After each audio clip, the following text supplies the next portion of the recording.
Good evening. तो हम अपने आगे के नोट्स डिस्कस कर लेते हैं।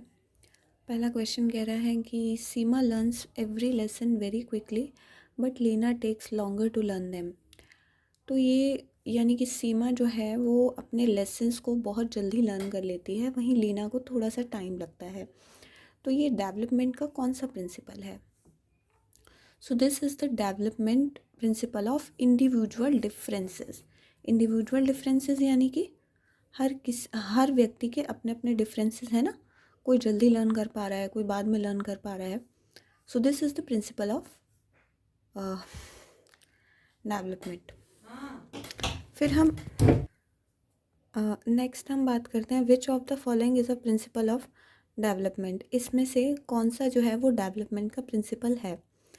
तो डेवलपमेंट इज़ ऑलवेज लीनियर, ऐसा नहीं है। डेवलपमेंट स्पाइरल फॉर्म में होता है। यहाँ पे एक ट्रिक भी मैंने लिखी है कि डेवलपमेंट जो है वो जलेबी की तरह होता है। जलेबी की तरह यानी कि थोड़ा आड़ा टेढ़ा, आगे फिर पीछे, फिर आगे फिर पीछे, फिर आगे फिर पीछे, तो इस तरह से।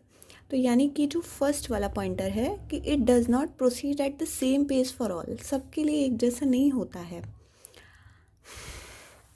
ये वाला प्रिंसिपल है।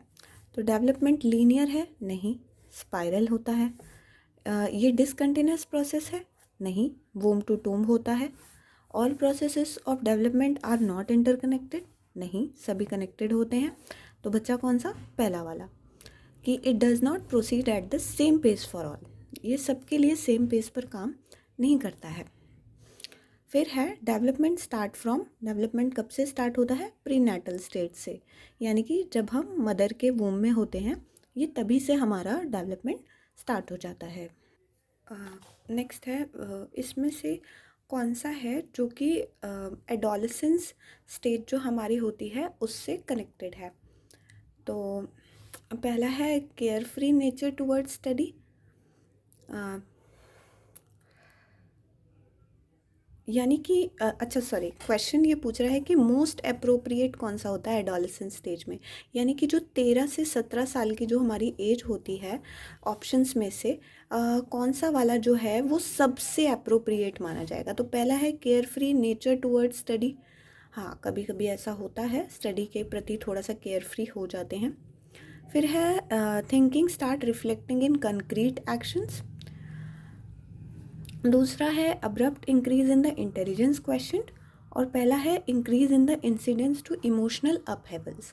तो पहला वाला राइट होगा कि जो हमारी 13 से 17 साल की उम्र होती है उस समय पर जो इमोशनल अपहेवल्स होते हैं, यानी कि भावनात्मक जो चेंजेस होते हैं वो बहुत ज़्यादा हो रहे होते हैं।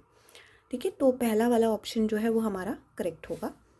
फिर आते हैं एडोलेसेंट में एक्सपीरियंस, यानी कि जो हमारी एडोलेसेंस एज है उस पर क्या क्या होता है?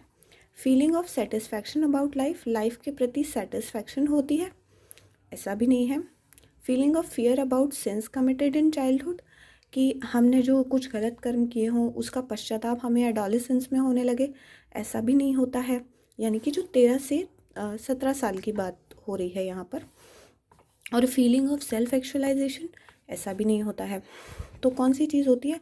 Anxiety and concern about themselves, उन्हें बहुत ज़्यादा अपने अंदर एंग्जाइटी फील होती है, परेशानी फील होती है, और वो अपने लिए, अपने आप को लेकर बहुत ज़्यादा कंसर्न्ड होते हैं कि हम क्या बनेंगे, क्या पढ़ेंगे। सोसाइटी का प्रेशर होता है, घर का प्रेशर होता है, बहुत सारी बातें उनके माइंड में, एक बच्चे के माइंड में चल रही होती हैं।